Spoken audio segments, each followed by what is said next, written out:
15 জুলাই রাত আনুমানিক 3টা বাজে। তখন ইস্তানবুলে কামাল আতাতুর্ক বিমানবন্দর উদ্দেশ্যে আকাশে উঠছে একটি ভিআইপি পরিবহন বিমান। বিমানে রয়েছেন তুরস্কের প্রেসিডেন্ট রেসেপ তাইয়েপ এরদোয়ান, তার পরিবারের সদস্য ও রাজনৈতিক নেতৃবৃন্দ। তার বিমানের পাইলট জানেন এটি তার জীবনের সবচেয়ে বড় ঝুঁকিপূর্ণ অবতরণ হবে, কারণ এটি কোনো সাধারণ ফ্লাইট ছিল না। তুরস্কের আকাশ কাঁপিয়ে তখন ধাপিয়ে বেড়াচ্ছিল বিদ্রোহী সেনাদের ফাইটার জেট। ইস্তানবুল, আঙ্কারা সহ তুরস্কের প্রায় সব শহরে তখন বিদ্রোহীদের দখলে। এমনকি কামাল আতাতুর্ক বিমানবন্দরের দখল নিয়ে তখনও এরদোয়ানের ডাকে সাড়া দেওয়া জনতা এবং বিদ্রোহী সেনাদের মধ্যে সংঘর্ষ চলছিল। বিমানবন্দরে ইন্ডিকেটর লাইট অফ ছিল, রানওয়ে ঠিকমতো দেখা যাচ্ছিল না।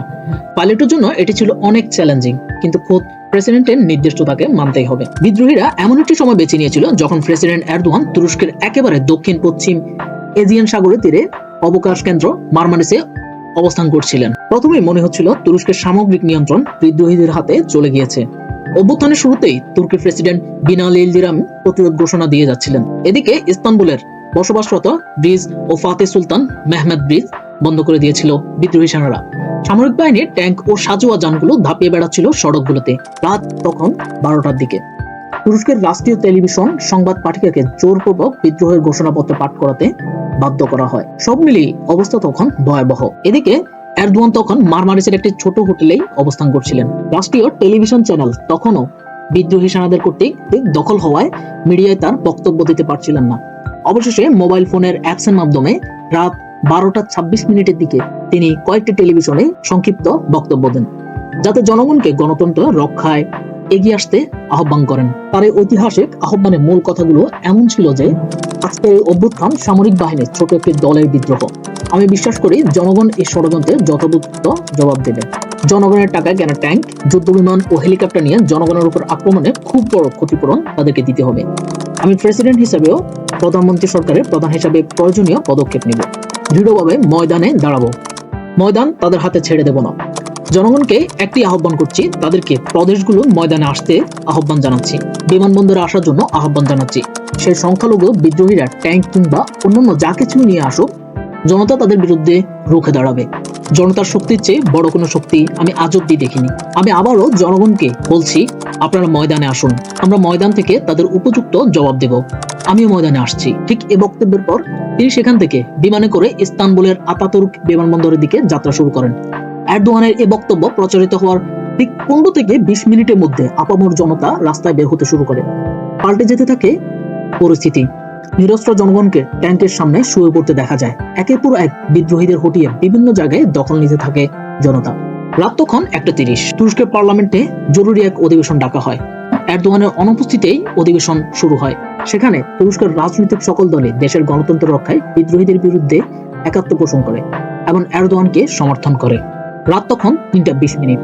প্রেসিডেন্ট এরদোয়ান ইস্তানবুলের কামাল আতাতুর্ক বিমানবন্দরে নামেন। তখন রানওয়ে ছিল পুরোই অন্ধকার এবং বিমানবন্দরের দখল নিয়ে বিদ্রোহীদের সাথে আইন শৃঙ্খলা রক্ষাকারী বাহিনী ও জনতার সংঘর্ষ চলছিল। আকাশে উঠছিল বিদ্রোহীদের যুদ্ধ বিমান। বিমানবন্দরেই প্রেসিডেন্ট এরদোয়ানের একটি সংক্ষিপ্ত প্রেস কনফারেন্স করেন। তিনি বলেন বিদ্রোহীরা ব্যর্থ হয়েছে। তখনও যারা ব্যারাকের বাইরে ছিল তাদেরকে ব্যারাকে ফিরে যেতে আহ্বান করেন তিনি।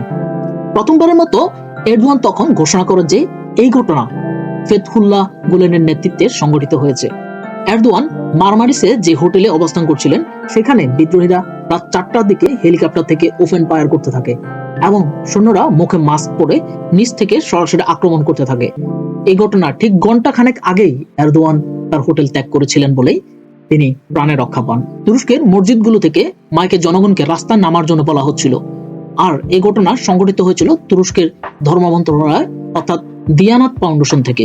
এদিকে এশিয়া ইউরোপের সংযোগকারী ব্রিজ সহ বিভিন্ন জায়গায় জনতার সাথে বিদ্রোহীদের বিক্ষিপ্ত সংঘর্ষ চলছিল। সকাল 6:30টার দিকে বসফরাস ব্রিজ বন্ধ করে দেওয়া সৈন্যরা জনতার কাছে আত্মসমর্পণ করে। অবশেষে বিদ্রোহের অবসান। একের পর এক বিদ্রোহী সৈন্য গ্রেপ্তার হতে থাকে এবং জনতার কাছে বিদ্রোহীদের পরাজয় করতে থাকে। সকাল তখন 8টার সময় পুলিশ অভিযান চালিয়ে জান্দারমান সদর দপ্তর বিদ্রোহ মুক্ত করে। শেষমেশ বিদ্রোহীরা যখন বুঝতে পারে যে এই বিদ্রোহ ব্যর্থ হতে চলেছে, তখন তারা বিভিন্ন জায়গায় আত্মসমর্পণ করতে থাকে। সকাল 11:27 জেনারেল স্টাফ কোয়ার্টারে অবস্থানরত সেনারা সমঝোতার জন্য আহ্বান জানান এবং বিদ্রোহের সমাপ্তি ঘটে। এই সেনা অভ্যুত্থান প্রায় 256 জন নিহত হয়। যাদের মধ্যে আইন শৃঙ্খলা রক্ষাকারী বাহিনীর সদস্য ছিল। আহত হয় প্রায় 2000-এর অধিক মানুষ। গণতান্ত্রিক দেশগুলোতে সামরিক অভ্যুত্থান নতুন কিছু নয়।